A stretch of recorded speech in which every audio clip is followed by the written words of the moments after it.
Our story begins with a man who crossed into a game world 500 years in the future, carrying a max-level account and the power to crush anything in his path. Even his former subordinates have now become powerful lords of their own domains. You see, Newgate was once the most popular VR game, until one day, a curse struck, preventing players from logging out. To make matters worse, dying within the game meant dying in the real world as well. To end this nightmare, our protagonist fought his way through every obstacle until he finally faced the ultimate boss. But then, something unexpected happened. Despite successfully slaying the final boss with his massive blade and allowing all the trapped players to finally return home, just as he prepared to log out himself, a blinding white light flashed, and, as fate would have it, things didn't go quite as planned. The system transported him 500 years into the game's future, though at this moment, he was completely unaware of his new reality. Feeling the physical sensations of leaving the old game world, he assumed he had finally returned to reality. But a second later, the game interface popped up again. Right before his eyes were his original stats, which far exceeded the game's limits. Naturally, he tried to log out once more, only to find that the exit button had vanished again, and even his friend list was inaccessible due to a lack of connection. It was then that he finally realized he had been transmigrated directly into the game world itself. However, being a man of action, he quickly accepted his new reality and decided to head back to his old in-game base to investigate. Upon arriving, he confirmed it was indeed the moon sanctuary he had built, yet he didn't recognize a single person there. From the looks of it, 3 men were clearly trying to kidnap a young girl. But just as they dragged her out of the house, a monster blocked their path. Terrified, the 3 men abandoned the girl and fled for their lives, which was not exactly heroic, to be honest. As the monster lunged at the girl, our protagonist stepped in at the very last second, effortlessly dispatching the beast and saving her. Afterward, the girl expressed her gratitude. Her name is Tina, and she isn't the owner here. She simply looks after the shop and relays messages for her master. When he heard her master's name was Schnee, he couldn't hide his excitement. Schnee, as it turns out, was one of his support NPCs in the game. He explained that he and Schnee were old acquaintances and asked if she knew of her current whereabouts. Seeing his intense reaction, Tina said she could only pass on a message rather than reveal a location, and that each message would come with a fee. The fee was 1,000 Lu, but our protagonist had never even heard of such a currency. When he pulled a gold coin from his inventory, Tina's composure vanished. You see, an item box is a luxury only a few kings of certain races can use, and a single gold coin is worth a staggering 10 billion Lu. Beyond its wealth, the coin can amplify magical effects, making it an incredibly rare treasure. Naturally, this made her even more suspicious of his true origins. Faced with her confusion, he took a moment to reflect on the original game's mechanics and history. He considered the world's settings and the timeline Tina had described to piece together the truth. Based on her information, he deduced that the timeline shifted right when everyone was logging out after the final boss was defeated. It finally clicked for him. He had been transported 500 years into the future of the game world. A bit of a jump, to be honest. As a reward for her intel, he simply gave the gold coin to Tina. He figured that since she was an elf, she could use it to boost her magic. This gesture left Tina in complete shock once again. She hadn't expected him to see right through the illusion magic she was wearing. It turns out Tina is indeed an elf, but those with black hair are viewed as omens of misfortune by their kin, believed to bring nothing but disaster. Supposedly, her presence attracts monsters, which led to her being driven out of her village. She wandered alone until she met Schnee. Schnee didn't just set up a barrier around the shop. She used illusion magic to hide Tina's true appearance, allowing her to live in peace for a century. Tina had intended to live quietly without bothering anyone, but our protagonist noticed something odd about her situation. He realized her hair wasn't always black. It had changed suddenly one day due to a curse, which explained why monsters were so drawn to her. It was a heavy burden for one girl to carry. Using his analysis skill, he deciphered the mechanics of the curse and prepared a purification spell, something even Schnee hadn't been able to break. The purification was a success, though only a small lock of her hair returned to its original white. Still, it was a start. Tina was moved to tears by the sight. It had been 100 long years since she had last seen her true hair color. After that, they stepped outside. They took a walk around the house, and when no monsters appeared to attack, Tina knew the curse was truly gone. To show her gratitude, she gave him a letter of introduction. With this letter in hand, he would be able to pass through any human town or city without issue. It was a powerful tool for a man just starting his journey in this strange, distant future. And so, his new adventure truly began. And so, our story moves forward as he arrives at the local guild to present his credentials. The guild master sought out our protagonist immediately, as she wasn't entirely sure if the letter of introduction he held was genuine. After a brief conversation, the guild master confirmed the letter was indeed authentic. She warned him to guard it with his life, as this document wasn't just a simple pass. In every nation, it allows the holder to bypass all inspections and move freely through any adventurer's guild. In certain kingdoms, it even grants a direct audience with the king. All of this influence came from Schnee's reputation. He hadn't expected his former NPC companion to become such a legend. It seems she became quite the powerhouse over the last 500 years. After successfully registering as an adventurer, he changed into a more low-key outfit and headed into the forest for a simple herb-gathering quest. But before he could find any herbs, he stumbled upon a skull-face rider.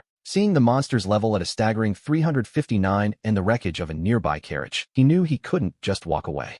If he let this creature roam free, it would surely cause more casualties. However, after exchanging a few blows, he realized this was no ordinary foe. Despite being an undead monster, it was wielding a great sword imbued with the light attribute. To be honest, that is a bit of a contradiction. Realizing he was facing a rare, unique monster, he grew eager to defeat it just to see what kind of loot it might drop. But after a few more strikes, he noticed his weapon's durability had reached its limit. He had exactly one swing left before it shattered, and so he decided to use a specialized skill to test just how powerful he truly was in this new era. After defeating the Skull Rider, he collected a precious gem as a reward. He now had a better grasp of his standing in this world, but he had no idea that the monster's great sword, which he had sent flying, had crashed directly into Princess Liang's private chambers. A bit of an oversight. Returning to town, he saw the injured adventurers who had been attacked by the rider. Because that sword landed in the palace, the guards were on high alert. The authorities ordered a strict investigation into the incident. Hearing this, he wisely decided not to mention he was the one who launched the sword. When he returned to the guild to turn in his quest, the hall was packed with adventurers discussing how to eliminate the very threat he had just killed.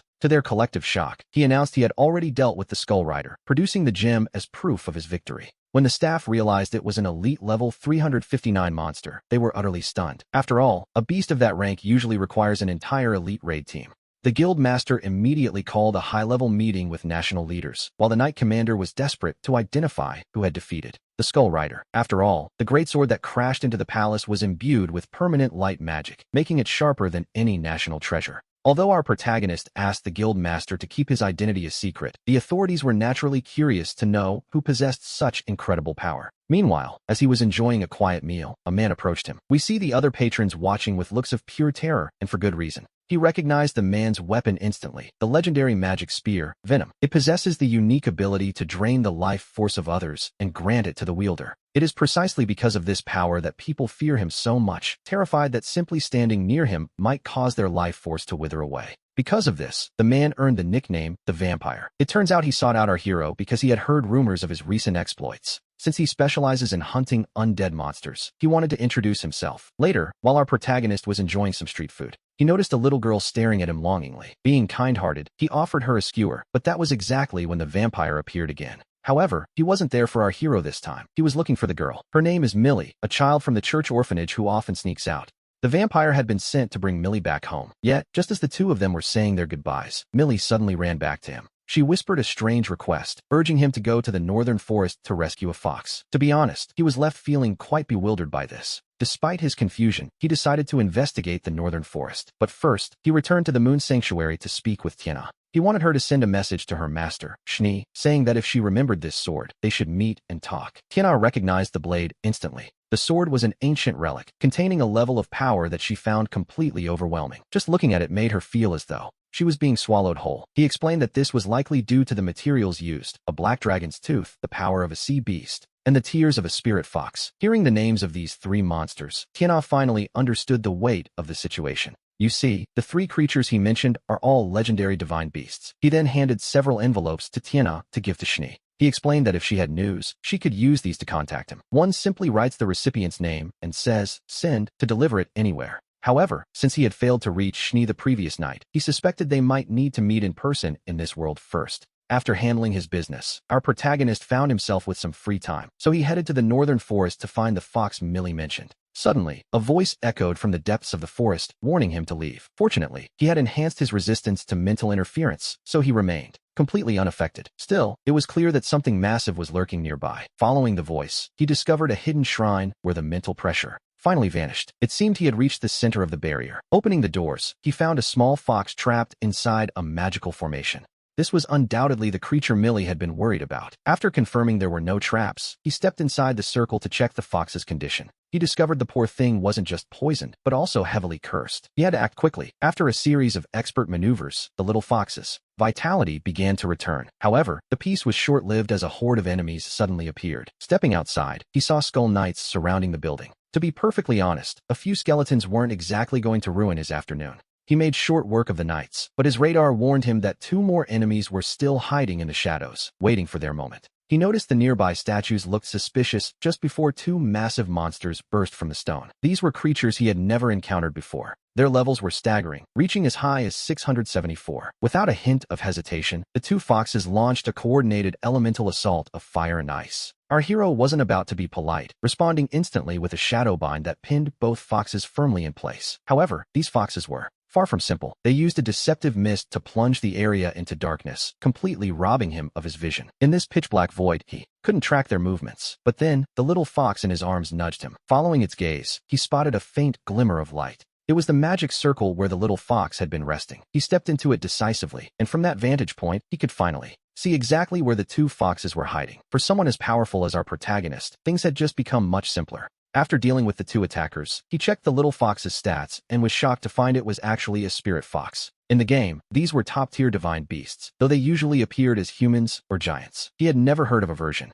quite this small. Having been saved, the spirit fox decided to follow him as its new master. Meanwhile, in another part of the world, the powerful Schnee received the urgent message that Tiana had sent on his behalf. The spearman never imagined that this rookie adventurer, who had only registered yesterday, was actually a max-level powerhouse who could wipe out entire swarms of monsters with a single wave of his hand, landing critical hits of 999 with every strike. Just a short while ago, our protagonist gave the fox the name Yuya and took it as his pet before heading to the Adventurers Guild. He intended to report the massive undead presence he encountered while saving the fox, but he didn't expect the twin receptionists to start arguing over who would get to assist him. Quite speechless, he explained the situation at high speed and prepared to leave.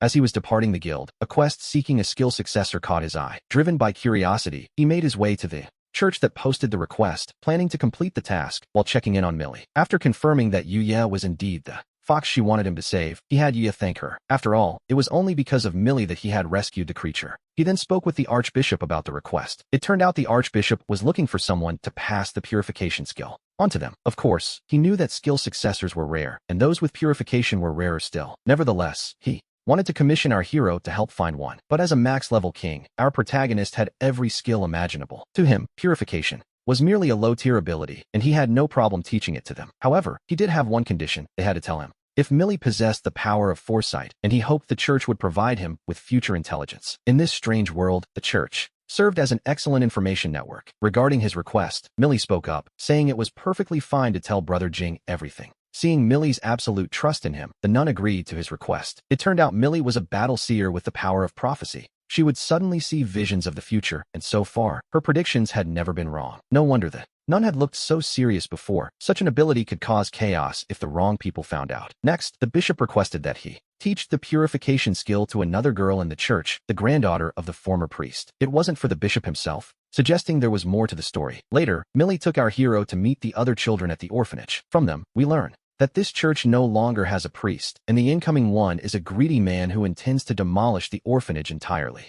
And since the standard for becoming a priest requires the ability to use purification, they've asked our hero for this favor. If the former priest's granddaughter can inherit the church before the new one arrives, the orphanage might be saved. Soon after, he meets the girl, Lashia, but before teaching the skill, he wants to know where to find a large concentration of high-level undead. The bishop suggests a place called the Undead Plains. Just as the words leave his mouth, the vampire will bursts in. Upon learning that our hero knows Millie is a battle seer, Will demands to be included in the purification training to ensure no secrets are leaked. Our protagonist agrees and explains that to learn the skill, one must hold the sacred prayer item while defeating 200 undead monsters of level 150 or higher. It sounds like an impossible task, but Lashia only needs to land the final blow. To ensure her safety, of course, Will intends to tag along. However, our hero's absolute confidence in facing 200 high-level monsters alone with Lashia makes Will suspect that Jing might be a chosen one. Later, Will intercepts him on his way back and asks the question directly. Are you a chosen one? Our hero is completely baffled by the term. Seeing his confusion, Will explains that a chosen one is someone born with unique skills, titles, and knowledge unattainable by ordinary people, knowledge covering items and monsters alike.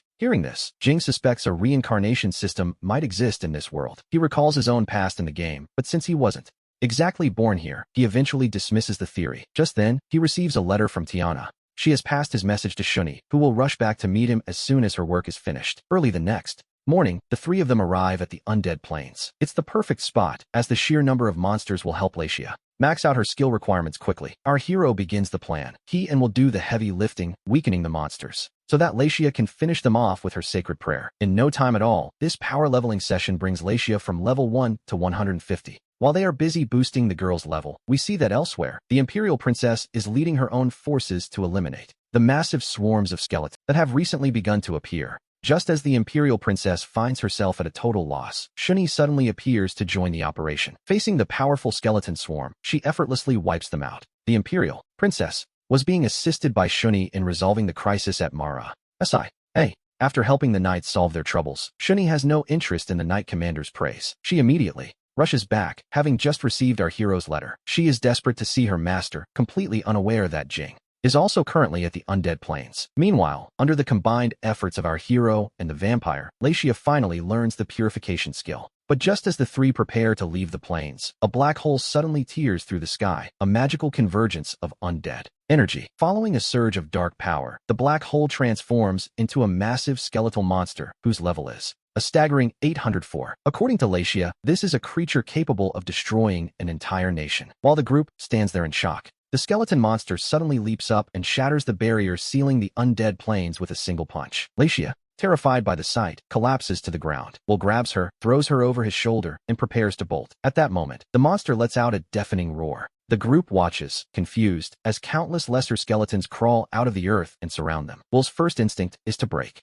through and escape, but our hero announces he is staying behind. He immediately releases the seal on his own restricted power. Since the barrier is broken, he simply cannot allow this creature to endanger the world. Seeing the invincible aura radiating from Jing, Will finally relaxes. He decides to take Lashia and leave first. Our hero casts a speed buff on them both, but at the critical moment, the little spirit Yui clings to Jing's head, refusing to leave no matter what. Seeing this, he has no choice but to let her stay. Then, our hero unleashes a double cast lightning strike. To his surprise, the skeleton monster roars again, summoning yet another swarm of soldiers. For the sake of efficiency, our hero releases a skill that wipes out a massive portion of them instantly. Meanwhile, Shuni notices the commotion while rushing toward him. Looking at a map filled with monsters, Jing sighs, wishing Shuni were here to help. As it turns out, he didn't have to wait long. A blue icon suddenly appears on his map, and realizing it's Shuni, he immediately rushes to meet her. The two finally reunite under a sea of flowers, but before Jing can even say hello, the skeleton monster rudely interrupts their moment. Little Yui, being quite sensible, drops down from Jing's head to activate a barrier for them. Our hero barely has time to thank the little spirit before Shuni suddenly pulls him into a tight embrace.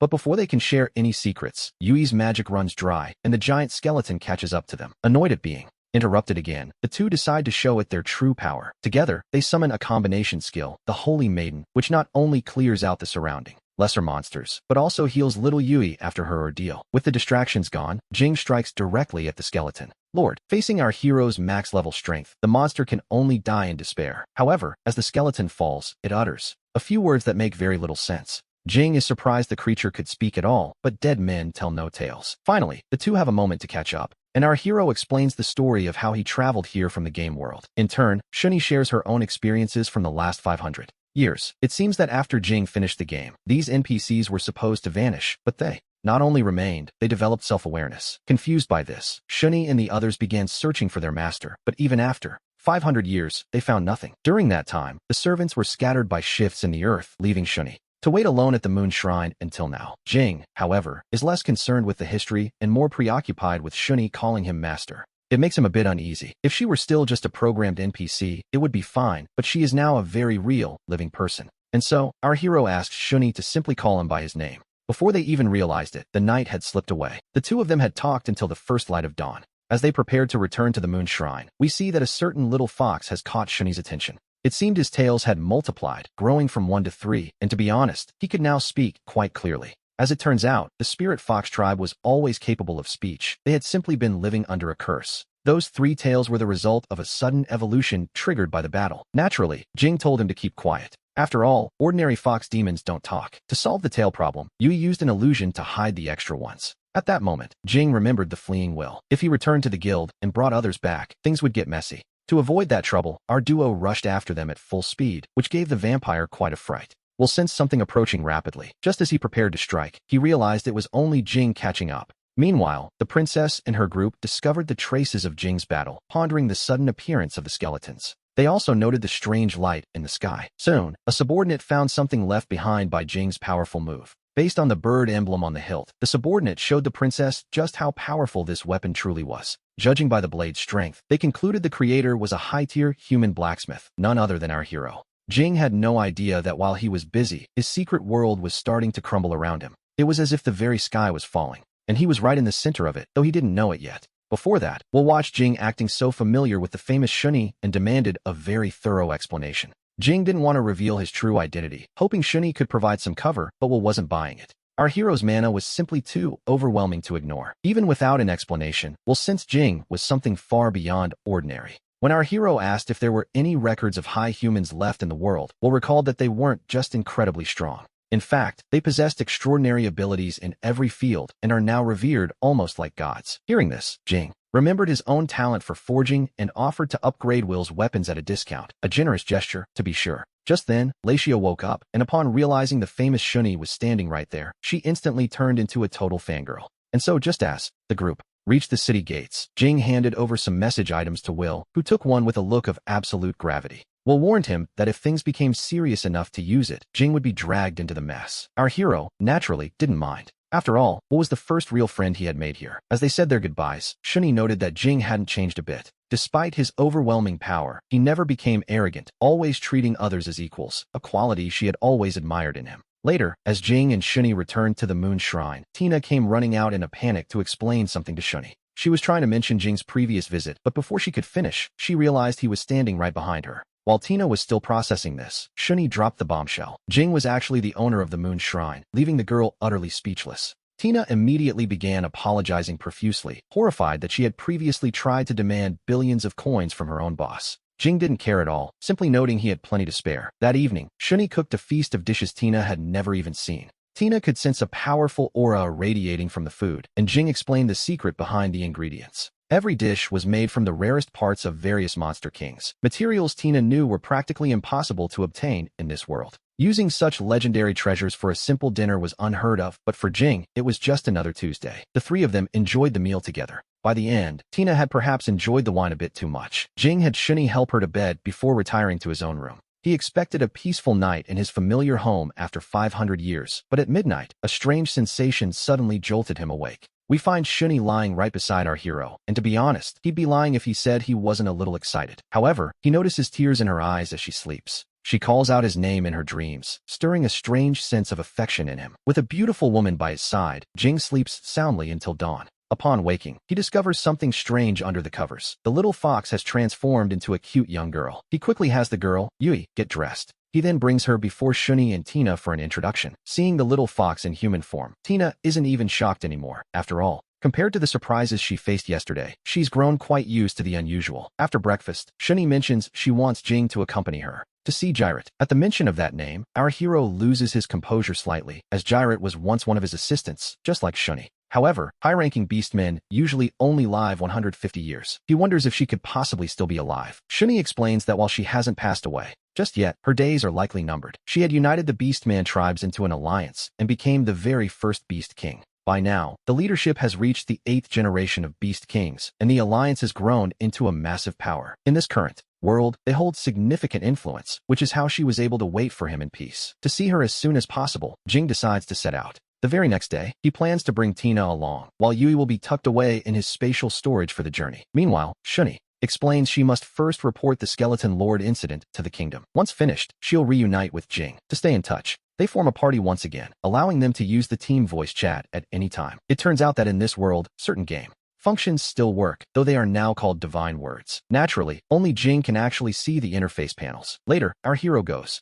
to the Moon Shrine's forge. In a mere 2.5 seconds, he crafts a weapon, unintentionally imbuing it with powerful magic that far exceeds any weapon sold in this country. He then repeats the process, effortlessly churning out a whole pile of divine artifacts. This should last them a while. After all, Jing's magic is so overwhelming that for him, even legendary swords are basically disposables. Just then, Tina arrives, newly dressed and ready. Having not left home in over 100 years, she feels like she's going on a school field trip. The next day, Jing takes Tina to town to pick up some quests and register her as an adventurer. However, when they arrive at the guild, he notices something about his own guild card. The receptionist explains that after an investigation, they confirmed Jing had defeated the Skeleton Knight. And because he effectively neutralized a massive army of skeletons, the guild decided to raise Jing's rank as a reward. Just then, the receptionist notices Tina standing beside him. Our hero explains that she's here to register as an adventurer, which leads the lady to mistakenly assume they are a couple. To change the subject, Jing asks for information regarding the Holy Land, but he's told that such secrets are only shared with B-rank adventurers. And above, seeing no other choice, he decides to wait until his rank is high enough. He then asks if there are any commissions heading toward Fanide that they could complete along the way. After a quick search, the receptionist finds an escort mission departing in just 3 hours, which already has 2 other adventurers signed up. Since Tina's guild card will take some time to process, our hero decides to take her for a stroll around town to help her adjust. Eventually, they arrive at the church, where they learn that Lashia has already become a priestess and taken over this parish. When Jing asks about Will's whereabouts, the bishop informs him that Will went to investigate the priest who was originally supposed to take over, fearing the man might not give up so easily. To be safe, Jing hands over a bracelet and a pendant to the group. These items are, of course, imbued with powerful magic. After saying their goodbyes, they find Tina's guild card is ready. Jing decides it's time to go back and retrieve the moon shrine. To save time, he simply pulls out a teleportation stone to warp them there. While this was a perfectly ordinary item back in the game, it gives Tina quite a shock. After all, in this modern world, teleportation magic has long been lost. Such an item would fetch a fortune from countless buyers, yet our hero uses it for such a trivial errand without a second thought. Following a brief distortion in space, the two arrive at the moon shrine. Then, with a simple wave of his hand toward the building, Jing shrinks the entire house and tucks it away. This is the moon shrine's portable mode. Although every player could do this in the past, Tina has never seen anything like it, and her jaw practically hits the floor. Next, the two use another teleportation stone to reach the mission's meeting point, where a dragonkin and a redhead have already been waiting for some time. Once everyone boards the carriage, the elderly client leads the group out. Meanwhile, news reaches the king that the moon shrine has vanished, which gives His Majesty quite a headache. After all, that was the only mysterious shop still selling high-tier weapons since the high humans disappeared. Furthermore, for 500 years, not even the most powerful monsters had been able to set foot inside it. For now, the king can only wait for Shuni to arrive before making a final decision. Meanwhile, Jing and his group haven't been on the road long before they encounter a band of bandits. These thugs aren't just looking for gold. They want blood, declaring immediately that they'll kill the men and keep the women for their own amusement. Hearing their vile, unfiltered threats, Jing finds himself completely provoked. As a cold, murderous intent begins to radiate from him, Tina realizes things are about to get ugly. Just as she hesitates, wondering if she should step in and stop them, the young dragonkin beside them draws his sword first. This, however, only makes the bandits howl with laughter. They are quite certain that the dragonkin is the only rank 1 adventurer here, while the others are even weaker. Hearing this, our group realizes that this encounter wasn't a coincidence. Someone has intentionally sold out their location. While the bandits continue their insults, an arrow suddenly whistles through the air. It cuts the bandit leader off mid-sentence and strikes down an accomplice who was lying in ambush behind them. It turns out that the one who took the shot was Tina, and the battle erupts instantly. The redhead suddenly uses a flash step skill, closing the distance with a powerful uppercut that sends a bandit flying. To be honest, this isn't the kind of skill a rank 1 adventurer should possess. Following her lead, the dragonkin delivers a casual strike, cleaving through both man and sword in a single motion. When it's Jing's turn to face these bandits, his style of combat is deceptively simple and unadorned. The bandit leader is utterly shocked. They are all armed with magic swords, and aside from the dragonkin, the others are supposed to be rank 1. He cannot understand why they are being defeated so thoroughly. A moment later, Jing shatters the leader's sword with a single blow. Now, facing our hero, the leader is drenched in a cold sweat. Jing doesn't waste words, delivering a swift beating before tying him up. This is actually an act of mercy on his part, yet the bandit remains ungrateful, continuing to shout arrogant threats. Seeing this, Jing decides it's time to send him to the afterlife. Sensing the heavy killing intent coming from him, Tina suddenly steps forward and pulls him into a tight, unexpected embrace. While this sudden gesture successfully snaps Jing out of his dark mood, it leaves our hero feeling completely dazed and confused. It turns out that Shuni used to comfort her in the exact same way. Back then, she felt her master's embrace was warm and healing. So without thinking much, she did the same for Jing. Realizing what she's done, her face turns bright red, and she suddenly has no idea how to face him. As for our protagonist, he's left standing there in silence, wondering what just happened, which, naturally, makes for a rather awkward atmosphere for the rest of the journey. He never could have imagined that his subordinate, who originally had a lifespan of only 150 years, would survive for 500 years just to have one final battle. In fact, he has stubbornly endured all that time, and now, in his desperate quest to defeat Jing, he has even evolved into a powerful monster. Not long after this, we see our group successfully escort the merchant to their destination and receive the official certificate of completion for the mission. Once they hand this over to the Adventurers Guild, the job will be officially finished. After collecting their rewards and leaving the guild, the group prepares to part ways. The Dragonkin and Tina plan to head toward Gilmont next, while Jing and his companions intend to make their way toward Fannet.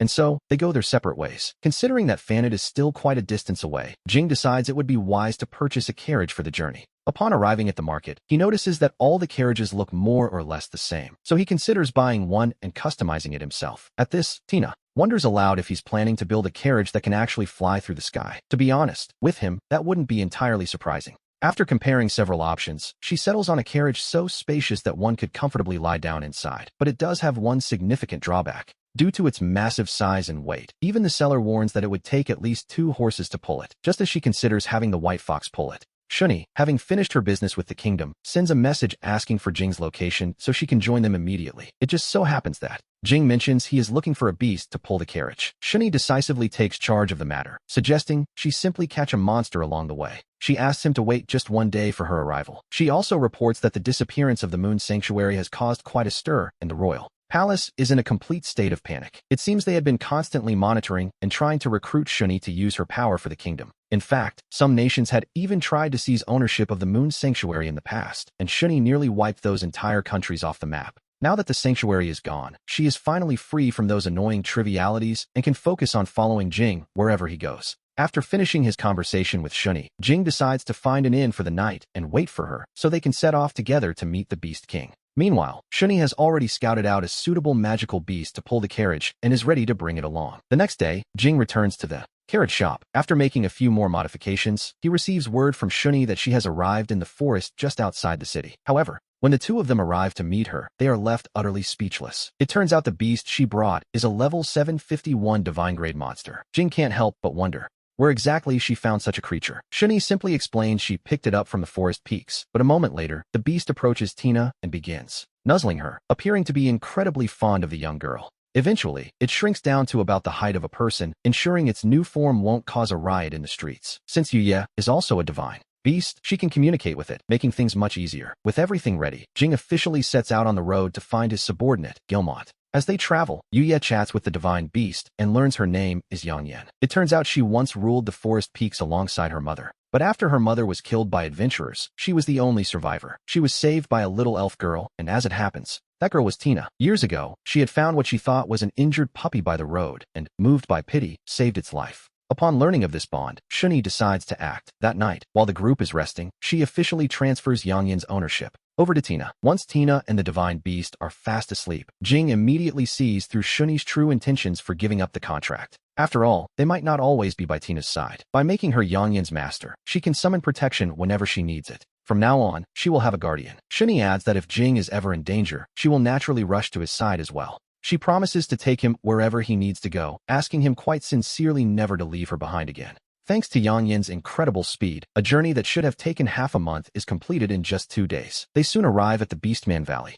Having received Shuni's message, the first Beast King sends his subordinates to welcome the group and lead them to his residence. Reunited after 500 long years, Gilmont is overjoyed. After the two sides briefly introduce the members of their respective camps, the 3 old friends sit down together to share a drink. Gilmont and Jing once fought side by side, slaying thousands of monsters together. They were each other's most reliable shields, and those days were truly glorious. However, as they discuss the present, the atmosphere suddenly turns serious. Gilmont reveals that his time is running out. The time that had stagnated within his body has begun to move again, almost as if it were simply waiting for Jing's arrival. If there are gods in this world, perhaps they finally heard his one final wish. Gilmont then makes a request. He wants a duel with Jing, a battle to the death to settle everything, as he wishes to die as a warrior in combat. He wonders just how far his own fangs can push the world's strongest warrior, and Jing, honoring his friend's final wish, accepts the challenge. That night, Gilmont gathers his kin to discuss the matter, explaining that he will soon face Jing in a duel to the death. He is prepared to fall in this battle, as his time has truly come. While the current Beast King is shocked, his subordinates remain calm. It seems they had expected this for a long time. Gilmont expresses that his lifelong wish is finally within reach, but at that moment, the Beast King's daughter stands up. She cannot understand why the legendary first Beast King would choose this path. Gilmont simply explains that he has lived far too long. He has watched his comrades fall and even seen his own son pass away before him. It is a heavy burden to carry for centuries, to be perfectly honest. Later, we see Jing receiving warm hospitality from Gilmont as they prepare for what is to come. Jing even sees the weapon he once gifted Gilmont. Though it is now severely damaged, with the Moon's verse at his disposal, nothing is impossible. He leads the group to the Forge of the Moon's verse, where he begins the process of reforging the ancient weapon. Under his hands, the weapon is restored to its former glory, leaving everyone present utterly awestruck by his godlike smithing skills. Jing hands the restored gauntlets back to Gilmont, knowing that with his weapon returned, the old warrior will be able to fight at his absolute peak.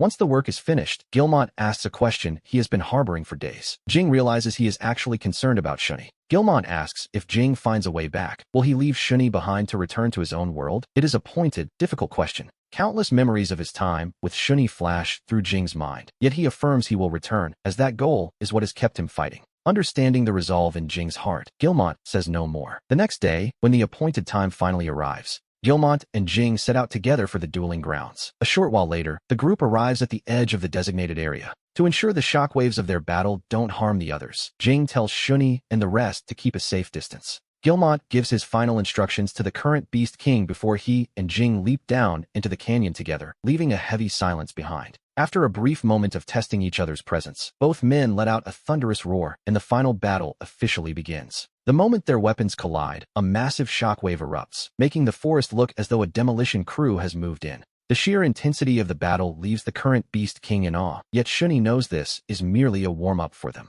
As the warm-up ends, Gilmont prepares to unleash his full power. His body begins to swell and expand, his face shifting back into the form of a wolf. Suddenly, a creature resembling a massive husky appears before Jing's eyes. In his beast form, Gilmont's attributes are significantly boosted. His speed reaches a new level, and his strength increases substantially. However, Jing remains perfectly composed, even when facing Gilmont's ultimate secret technique, the absolute strike. Our protagonist doesn't even bother to dodge, choosing instead to take the hit head-on. Gilmont follows up with a flawless series of complex maneuvers, but Jing deflects every single one of them with ease. At this moment, Jing truly feels the weight of everything Gilmont has sacrificed for this fight. To honor the old warrior's resolve, he finally decides to show a small fraction of his own true strength. He stands his ground, ready to meet the challenge, and besides, the timing couldn't be more appropriate. It is a fitting tribute to a man of Gilmont's stature, a legendary figure who lived by his own ironclad rules. With the atmosphere reaching its peak, Jing understands exactly what needs to be done. He respects Gilmont's intent, and so, in this final moment, he decides to let the old wolf witness his genuine power. The final battle concludes in an instant, and Jing carries Gilmont's body back as the others rush forward to check on them. Though the spark of life has left Gilmont, his face wears an expression of absolute contentment. We can see he left this world without a single regret. Later, on a somber rainy day, a funeral is held where beastmen from across the city gather to mourn their first king. Jing watches from a distance, his heart heavy with complex emotions. After the ceremony, he sits alone where he once spoke with Gilmont, staring blankly at the sky. Shuni, noticing his distress, rushes over to comfort him. She pulls him into a warm embrace, offering the kind of quiet comfort that only a true friend can provide. Deep down, Jing knows this was Gilmont's final wish, and while he has accepted the outcome of their duel, the loss of a comrade is still a heavy burden for him to carry. His emotions are a swirling, unstoppable tide, leaving him more vulnerable than we have ever seen him before. To be honest, he never expected that his usually stoic and serious maid would choose today, of all days, to try out a bit of cosplay, complete with elf ears and a matching spirit tail.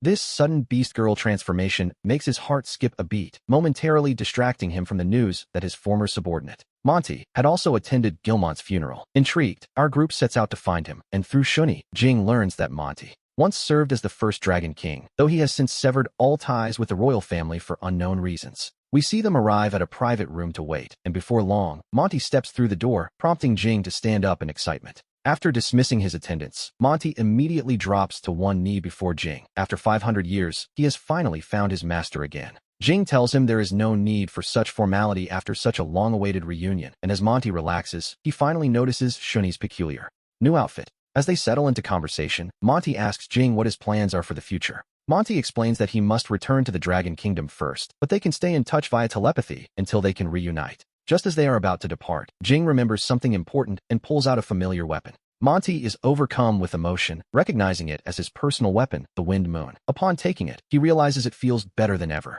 Jing explains that while he was repairing Gilmont's gear, he gave this a tune-up as well, boosting its performance by half. After bidding Monty farewell, the group heads to the local guild, aiming to raise their adventurer rank to C rank. Naturally, a goblin hunting quest is the perfect choice for two max-level powerhouses like Jing and Shuni to handle with ease. Just as our protagonist is turning in his quest, the receptionist hands him a letter sent directly from the capital's Adventurers Guild president. The contents are quite formal. Jing has been summoned by the royal family and must return to the kingdom immediately. This sudden summons leaves him looking completely bewildered, but with a quick hint from Shuni, he guesses it might be related to that skeleton knight he defeated earlier. That evening, Jing seeks out the Beast King to deliver Gilmont's gauntlets, fulfilling the final request his friend made before passing. The next morning, to save time, he uses a teleportation stone to travel back to the Moon Sanctuary. Thanks to a well-timed concealment skill, the three of them manage to slip past the surrounding guards unnoticed. Afterward, Jing visits the guild to ask about the summons, and as luck would have it, the appraisal room staff provides the answer. It turns out the skeleton Jade he brought in earlier possessed a magical signature that perfectly matched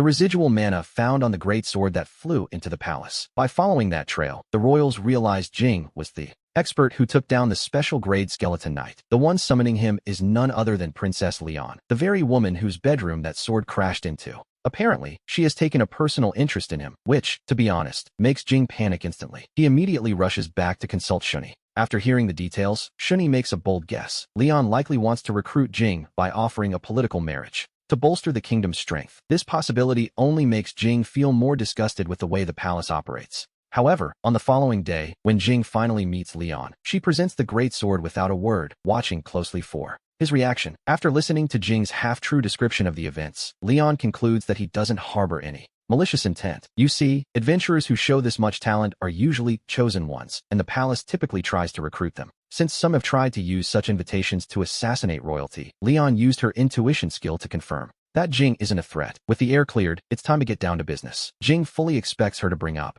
the marriage proposal, but instead, she simply asks for a duel. This sudden twist practically makes his brain short-circuit. Meanwhile, somewhere deep within the palace, a dark shadow suddenly attacks a passerby, just as Jing is led into a secret chamber. To his utter surprise, we see that a teleportation tube is hidden here, and with a few quick movements from Princess Leon, the group vanishes instantly.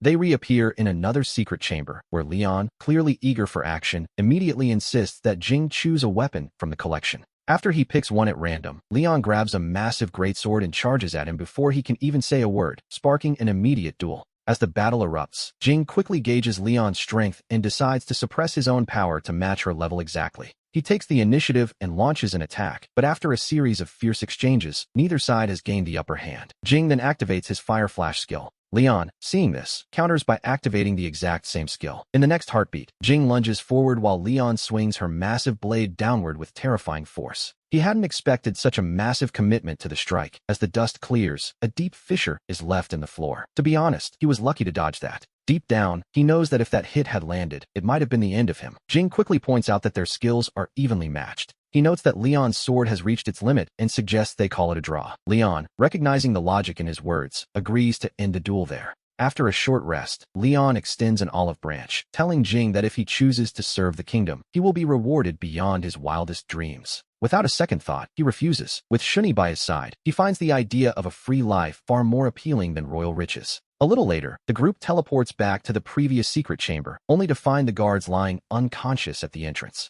They then spot a high-ranking minister nearby, who appears to be in the middle of casting a powerful spell. Just as the guards move to intervene, Jing feels a wave of nausea and is suddenly teleported away. When he finally opens his eyes again, he finds himself standing in the middle of some ancient ruins. Leon recognizes the place as a sacred ground, and Jing asks about the nearest town. He immediately contacts Shuni to report the news that the minister is being controlled by an outside force, which is a troubling development indeed. They agree to meet in a nearby town, but before heading to the rendezvous, Shuni decides to take Tina back toward the castle. She suspects the mastermind is a war demon, a creature that gains power from weapons and can shift its shape at will. The higher their level, the greater their intelligence and combat power. Given the ability to control humans, she suspects they are facing a level 400 threat. With the help of concealment magic, the two of them manage to slip into the dungeon unnoticed to investigate further. After successfully knocking out the guards, Shuni opens the room where the minister is being held. Just as she prepares to release him from his abnormal state, several tentacles suddenly lunge at her from the shadows. However, Shuni is well prepared and, with a few swift movements, she slices the tentacles to pieces.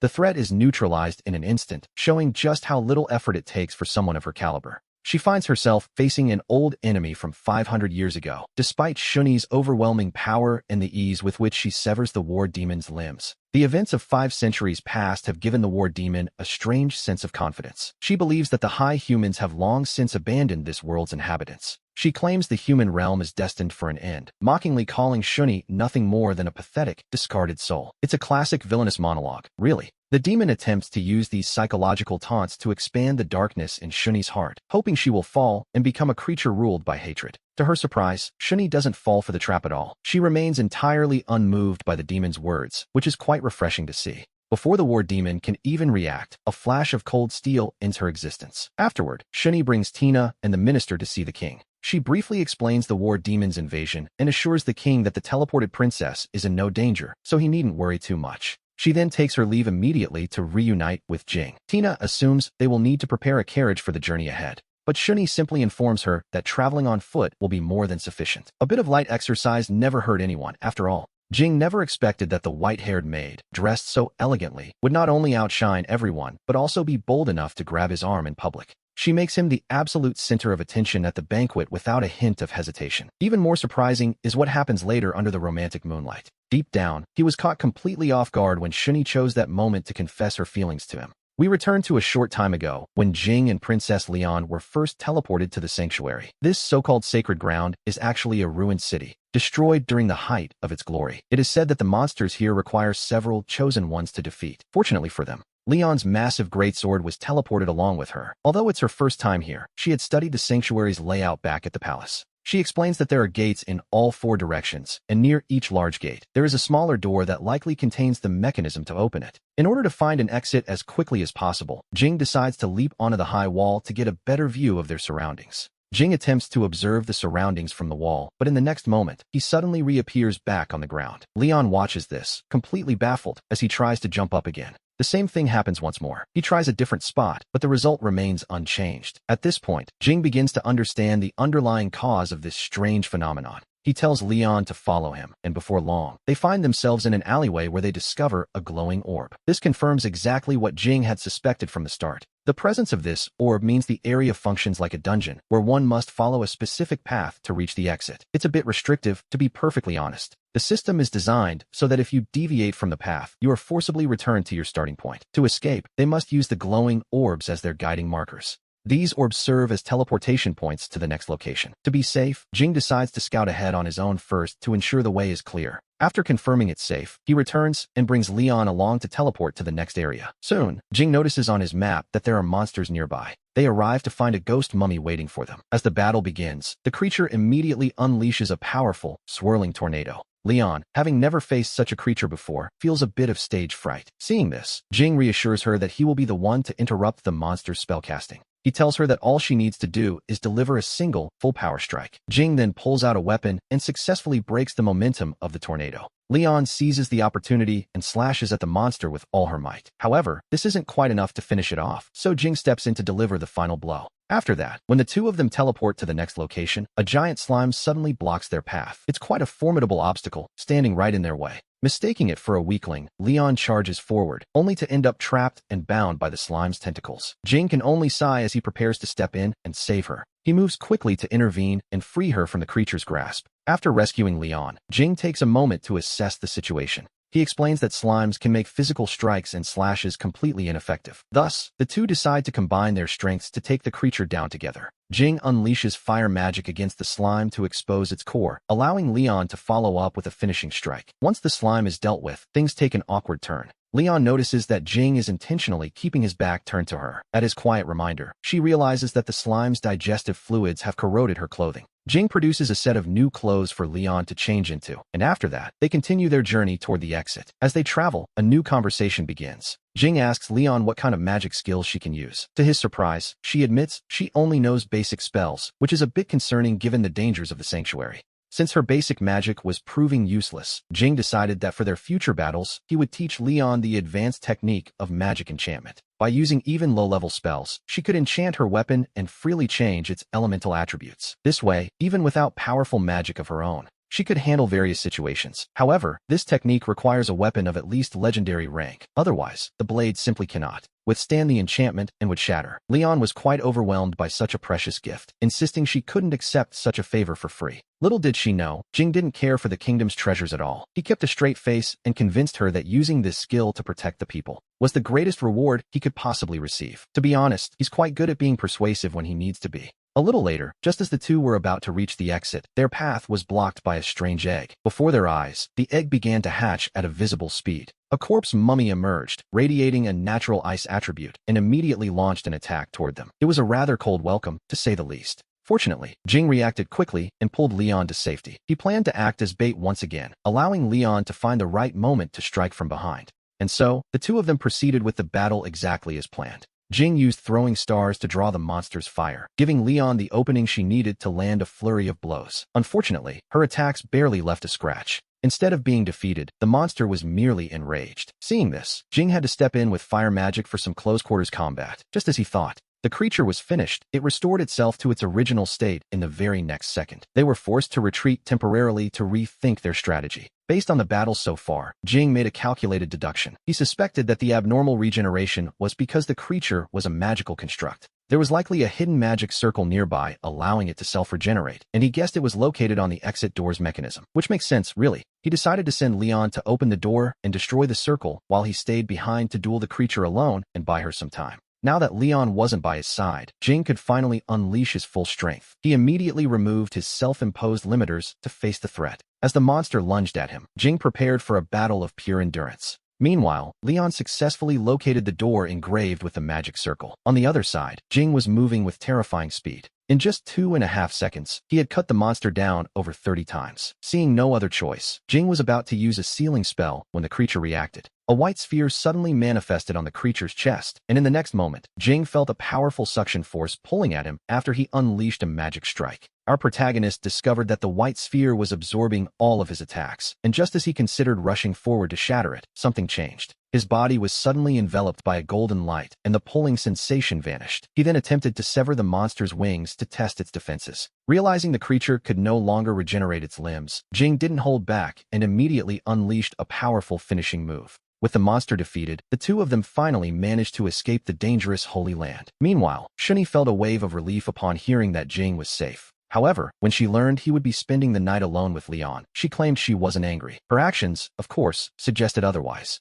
The moment she hung up, she ordered Yang Yin to head there at full speed. Unfortunately, the distance was too great, and Leon and Jing still had to camp together. That night, as Leon reflected on the events at the Holy Land, she felt an even stronger urge to recruit Jing to serve the kingdom. She even leaned against him quite affectionately. She couldn't quite understand why she felt so relaxed and safe in his presence. The next morning arrived, and Jing was alarmed to see thick smoke rising in the distance. Upon closer inspection, we see it was a massive horde of monsters. The creatures were heading straight for the nearby town of Balmel. Leon speculated that a monster overflow was likely occurring. This so-called overflow happens when the magic within the Holy Land accumulates to a certain point and is released in the form of monsters. Jing wondered why they were targeting Balmel specifically, and Leon explained that since the Holy Land's surroundings are protected, the monsters have nowhere else to go. To prevent the overflow from spreading further, the two used a teleportation circle to reach Balmel, deciding to split up to cover more ground. Leon went to inform the local lord, while Jing headed toward the Adventurers Guild. Once there, he successfully secured an audience with the guild master. Naturally, the guild master was hesitant to trust information provided by a complete stranger, at least until Jing produced a certain letter.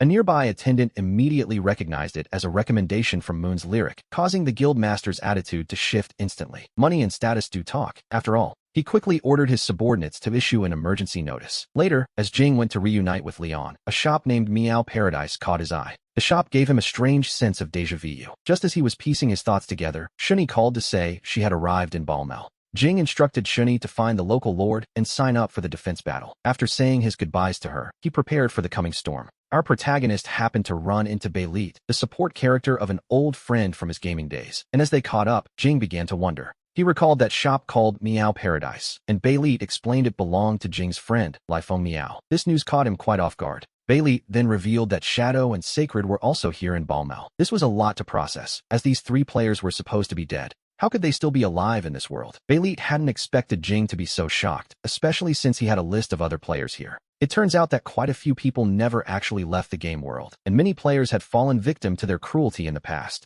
He hadn't expected such people to still exist. Belit went on to say that the first person in this world to suggest hunting these player killers was Shuni. Seeing that Jing seemed completely unaware of this, Belit remarked that Shuni's secrecy was practically an act of betrayal. He joked that even a subordinate should be punished for such things, though, to be honest, it was clearly just Belit's sense of humor. Jing knew Shuni would never truly betray him, but he couldn't help but wonder why she hid it. For now, however, that mystery had to wait. The primary task was dealing with the approaching monster horde. The next day, everyone was summoned by the Lord to discuss a strategy. Since there was still some time before the horde arrived, Shuni took it upon herself to train the soldiers so they could perform better on the battlefield. After returning to the moon's shrine, Jing began refining his equipment to prepare for the swarm. A brand new divine weapon was nearly ready. A few nights later, the moment finally arrived as a massive wave of monsters lunged toward them through the darkness. Before the others could even get into position, Shuni immediately unleashed her ultimate move against the first wave of opponents. She didn't hold back for a single second. Under her wide-range magic bombardment, many monsters were vaporized instantly, yet an endless stream of creatures continued to pour forward. Since Shuni couldn't use such a massive spell a second time so soon, Jing decided it was time to take matters into his own hands. He charged forward, his blade cutting through the air with lethal precision. Beside him, Tina refused to be outdone by the others. She poured all her magic into a single explosive arrow, while even Leon felt inspired to join the fray and hunt down the elite monsters. Leon tried to take on an elite monster alone, but its strength completely overwhelmed him. Tina wanted to provide support, but her magic was entirely spent. She couldn't even aim her arrows in such a short time. Just at the critical moment, Will appeared to save Leon from his desperate situation. The two of them combined their skills to defeat the elite creature. It turns out Millie's foresight had predicted the beast's attack, so she sent Will to help. Meanwhile, our protagonist moved deep into the front lines. Seeing no one around, he donned his disguised armor and, with a single punch, he neutralized the elite monster chasing the rear guard. To avoid any accidental injuries, he told the others to retreat quickly. It was time for him to show off. Although his cursed weapon constantly pulsed with murderous intent, as a high-level human, Jing was naturally unaffected by its dark influence. It was then that he spotted the mastermind behind the monster tide, the staff demon. The creature immediately launched a mental assault toward him. Such petty tricks couldn't harm him, but the soldiers behind him were tortured by the psychic pressure until Jing's own head began to throb. Taking advantage of the fact that the soldiers were distracted, he released his limiters and, with lightning speed, ended the threat with a single strike. After a long night of fighting, the monster tide ended with 0 casualties. To celebrate the victory, the Lord organized a grand banquet. Jing was certainly enjoying the spotlight, standing with a girl on each arm, but he didn't expect Leon to come walking straight toward him. Leon greeted him with such warmth and enthusiasm that it immediately caught Shuni's attention. She suspiciously asked what had happened that night. This sent Jing into a momentary panic. He hurriedly explained they had only discussed equipment and magic, insisting it was a perfectly innocent night. A very peaceful, ordinary night, in his own words. However, Leon didn't seem to mind stirring the pot, whether it was intentional or just a bit of playful mischief. Even if it was just a joke, Shuni clearly felt uncomfortable and made a quick excuse to leave. The observant Tina saw her chance. She immediately created an opportunity for Jing to be alone with Shuni by dragging Leon away to pour some juice. Jing understood the hint instantly. He caught up with Shuni, who coincidentally had something to tell him. It was the very topic he wanted to ask about, the remaining players in this world. There were still many players and player killers left. Shuni had kept this from him because, during the death game, Jing's girlfriend had been murdered by them. After that tragedy, he had become cold and distant, pushing everyone away. Shuni feared that knowing the truth would bring those dark days back. She feared he would revert to that cold version of himself. Back then, Shuni hadn't yet developed her own consciousness, so she could endure it, but now she simply couldn't bear the thought.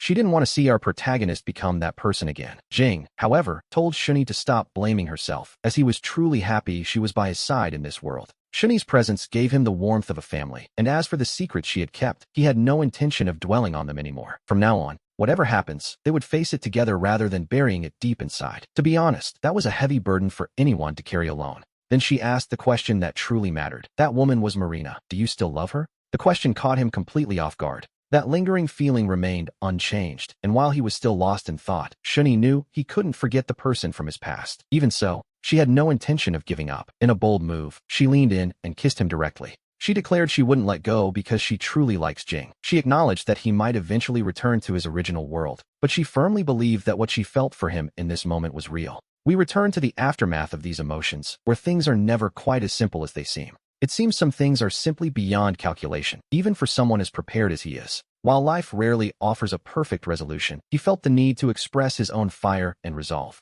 He took a moment to appreciate the gravity of the situation, perhaps even reflecting on the journey thus far. And here we see another beautiful, yet fleeting moment in their story. Deep down, a new rhythm was beginning to take hold, one that left no room for doubt. But as we look closer, a sharper, more painful reality begins to emerge. What appeared to be a blessing was gradually revealed to be a symbol of misfortune for those waiting in the shadows. The only fate awaiting her seemed to be humiliation or death, for this stunning white-haired elf was now nothing more than another item on an auction block. Little did the young girl know, however, that in this dark place, she was about to meet the salvation of her life. The man's name is Zagan, known to the world as one of the most evil sorcerers alive. He has just spent his entire fortune to buy this young girl. Everyone assumes that falling into his hands means a fate worse than death, but they have no idea that this is actually the very first time our lifelong single protagonist has ever fallen in love at first sight. In this world, most sorcerers are truly wicked beings. In their obsessive pursuit of magical perfection, they resort to any means for their experiments. This particular sorcerer, for instance, intended to flay the skin right off this red-haired girl's face, seeing her as a perfect magical medium. Zagan, however, is a rare exception among his kind. He not only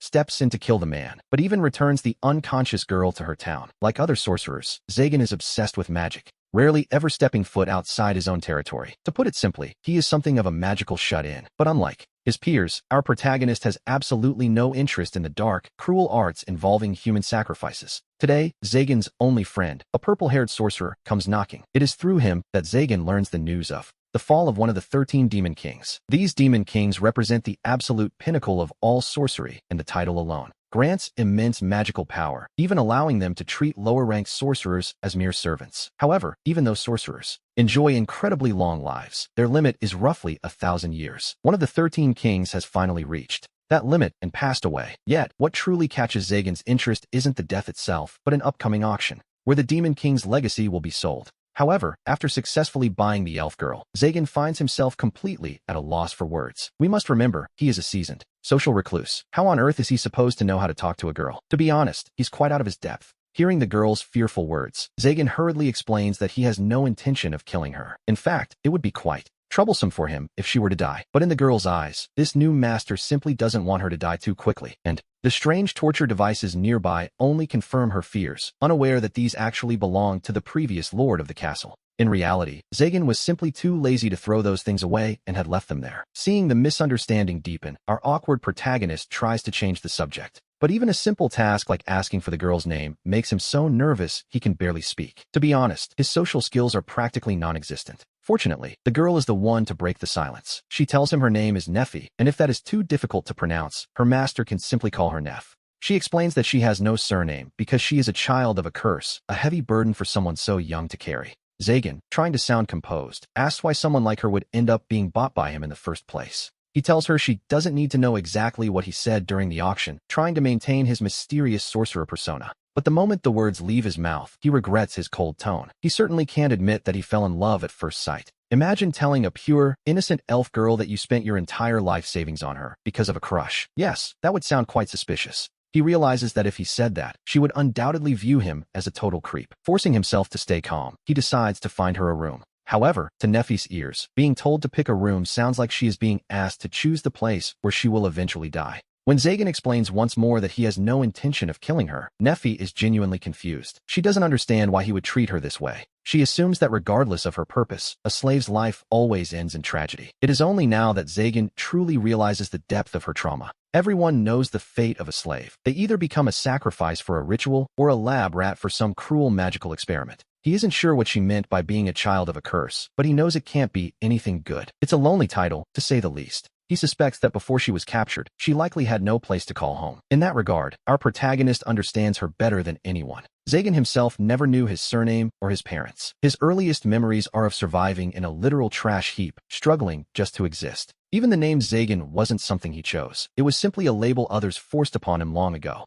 As the two of them walk up the stairs, Neffy suddenly slips. Luckily, Zagan is quick enough to catch her before she falls. After a brief warning to be careful, he finds himself holding her hand. It takes him a few seconds to realize just how close they are. Seeing her startled expression, he clumsily claims the slippery step was a trap he set on purpose. Even he knows how ridiculous that sounds. Even he feels his excuse is incredibly forced, so to ease the awkwardness, he casually tosses a high-level spell into the room, blowing the door right off its hinges. The blast is so powerful that it completely obliterates every single trap hidden inside, leaving the space entirely empty and safe. With the area cleared, we see that our protagonist has effectively neutralized any potential threat in the most dramatic way possible. It was a display of raw power that, quite frankly, was a bit of an overreaction for a simple room inspection. Neffy watches in silence, likely wondering where on earth she has ended up and what kind of person her new master truly is. Instead of a warm welcome, she is met with explosions and crumbling architecture, which is hardly the best way to behave as a host. Deep down, Zagan knows he is making a mess of things, but in his mind, this is just another day in the life of a sorcerer. To be honest, he is struggling more with this social interaction than he ever has with his most dangerous magical experiments.